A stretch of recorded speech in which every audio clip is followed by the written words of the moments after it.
মঞ্জুরপাড়া গ্রামের একেবারে ধারে ছিল এক বুড়ির ঘর। বুড়ির ঘরের পিছনে ছিল এক তেঁতুল গাছ। বুড়ি তেঁতুল গাছে অনেক তেঁতুল ধরেছিল, কিন্তু বুড়ি ছিল কিপ্টে।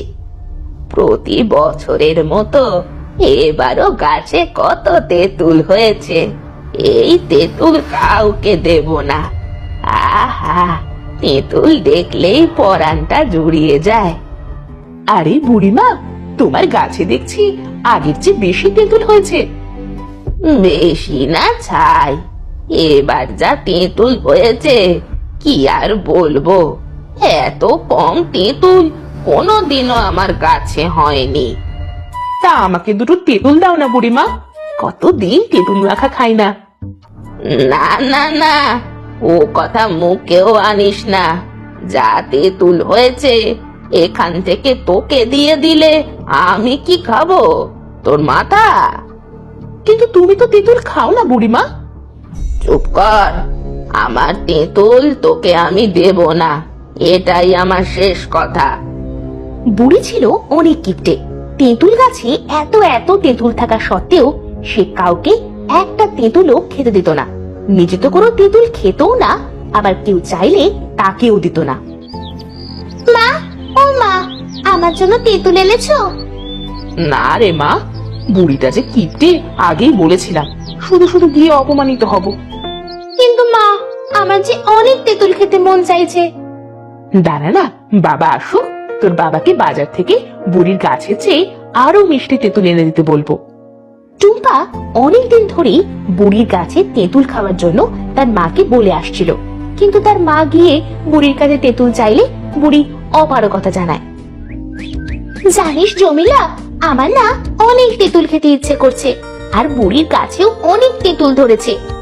তাতে কি, গাছে পাকা বেল দেখে কাকের কি লাভ? বুড়ি তো আমাদের আর খেতে দেবে না। বুড়ি যা কিপ্টে। তবে আমি চাইলে চুরি করতে পারি। কিন্তু কি করে চুরি করবি? তুই তো গাছে উঠতে পারিস না, আর আমিও তো উঠতে পারি না। আমার জানা মতে নিশান গাছে উঠতে পারে। কিরে, তোরা আমার নামে কি বলছিস? জমিলা আর টুম্পা নিশানকে বুড়ির ডালের তেঁতুলের কথা বলে। চল চল, আর দেরি করছিস কিসের জন্য? আহা, তেঁতুলের কথা বললেই জিভে জল চলে আসে। এরপরে তারা তিনজন মিলে বুড়ির তেঁতুল গাছের সামনে আসে। বুড়ির ডালে তেঁতুল ঝুলে, খাবো আজ মজা করে। ওরে বাপরে, একটা তেঁতুল গাছে এত তেঁতুল কি করে ধরে? বুড়ির ডালে তেঁতুল ঝুলে, খাবো আজ মজা করে। ছড়া পরে কাটিস। এই নিশান, তাড়াতাড়ি তেঁতুল পার। এত সুন্দর ঝলমলে তেঁতুল আমার যে আর তর্স হয়েছে না রে। এতই যখন বলছিস, তাহলে আমাকে কেন এনেছিস? তোরা একা একাই পেরে খেতি। টুম্পা, নিশান, নিজেদের মধ্যে ঝগড়া না করে তেঁতুল নিয়ে চল। বুড়িমা দেখে ফেললে আর উপায় নেই। বুড়ি তার ঘর থেকে ওদের কথা শুনে ফেলে। এই ভর দুপুর বেলা আমার তেঁতুল গাছের সামনে কে রে? কার এত বড় সাহস তেঁতুল গাছ থেকে তেঁতুল চুরি করছে? দাঁড়া দাঁড়া পাজির দল, তোদের একদিন কি আমার একদিন। বুড়িমা একটা লাঠি নিয়ে তাদের কাছে আসতে থাকে। এদিকে তারা সবাই তেঁতুল নিয়ে দৌড় দেয়। দাঁড়া দাঁড়া বলছি, আজ তোদের একদিন কি আমার একদিন। ধরতে পারলে পিঠের চাল তুলে নেব। বুড়ির ডালে তেঁতুল ঝুলে, খাবো আজ মজা করে। দাঁড়া, একটুখানি দাঁড়া, আমার কাছে তেঁতুল তোকে খাওয়াচ্ছি। ওরা তিনজন যখন দৌড়ে পালিয়ে যাচ্ছিল, বুড়িও তাদের কিছু কিছু লাঠি নিয়ে তাড়া করতে থাকে। এদিকে বুড়ির ঘরের এক কোণা থেকে একটা চোর বলে, বুড়ির ডালে তেঁতুল ঝোলে, খাবো আমি আজ মজা করে। যাই, বুড়ি তো নেই, এই ফাঁকে তেঁতুলগুলো পেরে নিয়ে যাই।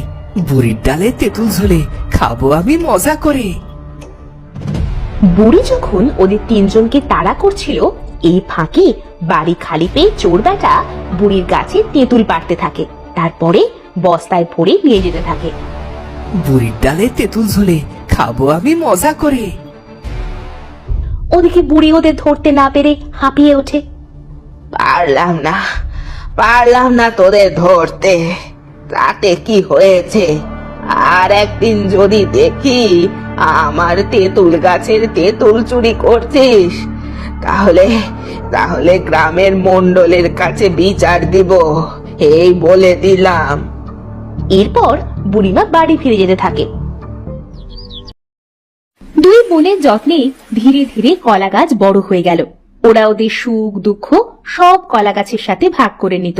কলা গাছও যেন পাতা দুলিয়ে ওদের সব কথা শুনতো।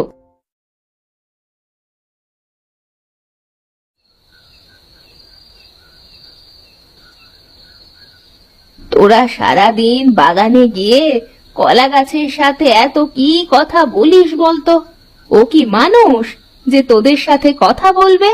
মা, মানুষ শখ করে কুকুর পোষে, বিড়াল পোষে, আমাদের তো সে সামর্থ্য নেই, তাই আমরা দুই বোন কলা গাছটাকেই পুষছি। ও আমাদের পোষা কলা গাছ। কিন্তু জানিস তো, কলা গাছ একবার ফল দিয়েই মারা যায়।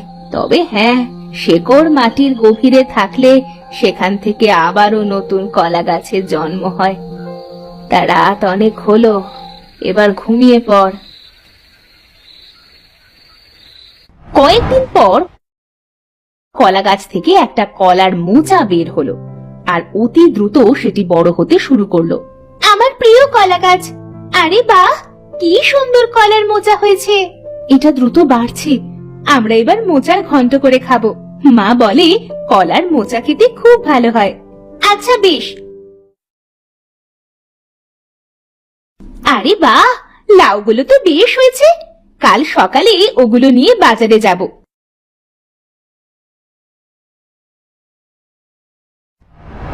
পরদিন সকালে ওরা কলার বাগানে এসে বেশ অবাক হলো। কলার গাছে সোনার কলা ফুলেছে, সূর্যের আলোয় যেন ঝলমল করছে সে কলা। আরে বাহ, এই যে সোনার কলা! বিধাতা মায়ের ডাকে সাড়া দিয়েছে বোন, আমরা সোনা ফলিয়েছি। আমি একটা কলা পেরে নিলাম, এটা বাজারে গিয়ে বিক্রি করে আসি। আমাদের সুদিন এলো অবশেষে। তোমাকে অনেক ধন্যবাদ কলা গাছ।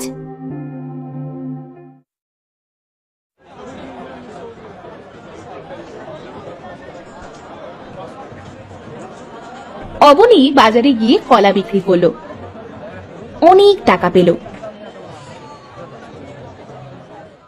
ওরা ওদের বাড়িটা সারিয়ে নিল, ওরা নতুন পোশাক কিনলো, সুখে দিন কাটাতে শুরু করলো। কিন্তু ওদের সুখ দেখে রুবেলের আরো হিংসে হতে শুরু করলো। এদের এত সুখের দিন এলো কেমন করে? কয়েকদিন আগেও তো নুন আনতে পান্তা ফুরুতো। না না, এদের উপর নজর রাখতে হবে। সেদিন থেকে রুবেল লুকিয়ে ওদের উপর নজর রাখতে শুরু করলো। অবনী সেদিন কলা গাছের সাথে কি সব বলে সোনার কলা পেড়ে নিয়ে এলো আর বাজারে চলে গেল। ও, তার মানে এই কলা গাছই ওদের সাহায্য করছে। না না, এভাবে তো চলতে পারে না। ওরা আমার চেয়ে ধনী হতে পারে না। এই কথায় বলে আঙুল ফুলে কলা গাছ, এদের তো সবটাই কলা গাছ। এদের মজা তো এবার আমি দেখিয়েই ছাড়বো।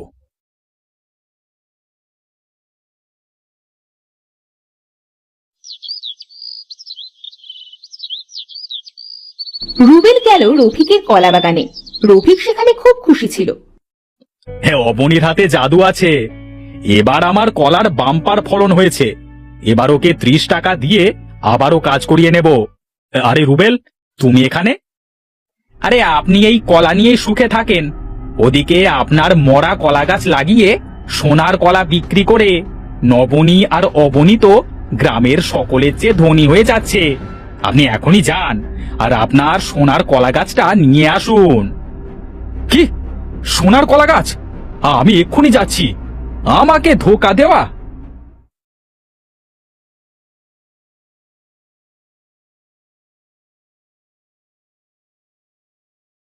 রফিক ভীষণ রেগে এলো অবনীদের বাড়িতে। অবনী আর নবীনী তখন ওদের কলা গাছের যত্ন নিচ্ছিল। ওদের মাও ওদের সাথেই বাগানে বসেছিল। তোরা কাজ কর, আমি রান্নাটা সেরে নিচ্ছি। না মা, আমরাই রান্না করে নেব, তুমি বিশ্রাম নাও। আমি তো সুস্থ হয়ে গিয়েছি, এখন আর শুয়ে বসে ভালো লাগে না। কলা গাছের আগাছাগুলো আমি পরিষ্কার করে দিয়েছি, আর এই যে পানি দিয়ে দিলাম। এমন করেই তো আমার সব সুখে তুই পানি দিয়ে দিয়েছিস অবনী। তোরা সৎ আর নির্লোভী জেনেই তোকে বাগানে কাজ দিয়েছিলাম, আর আমার বাগানের সোনার কলা গাছটাই তুই হাতিয়ে নিলি। দে, আমার কলা গাছ আমাকে ফেরত দে। না না, ওকে আপনি নিয়ে যাবেন না, ও যে আমার পোষা কলা গাছ। না, তোর আর কোনো কথা আমি শুনবো না। ওটা আমার কলা গাছ, আমি তো আজ ওকে নিয়ে যাবই।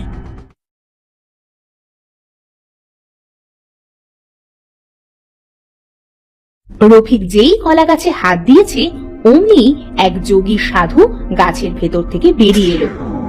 পাপিষ্ঠ, লোভী, তুই আমাকে ছুঁয়ে অপবিত্র করে দিলি। আমি তোকে আপনি কে? এখানে কেমন করে এলেন? আমি এক যোগী সাধু। মানুষের উপকার করাই আমার ধর্ম। বিধাতা আমাকে যে কোনো রূপে থাকবার ক্ষমতা দিয়েছেন।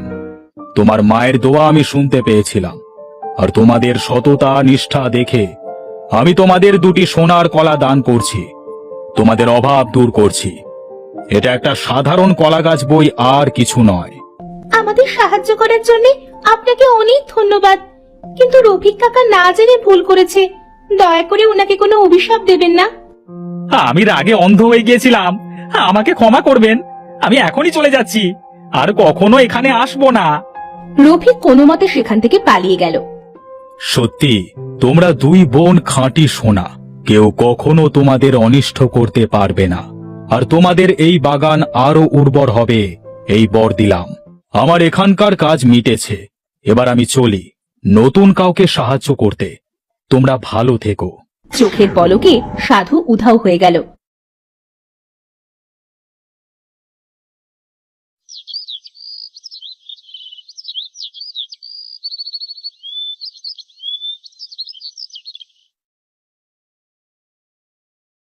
আর সাধুর বর পেয়ে অবনী আর নবীনী তাদের বাগানে অনেক সবজি চাষ করত।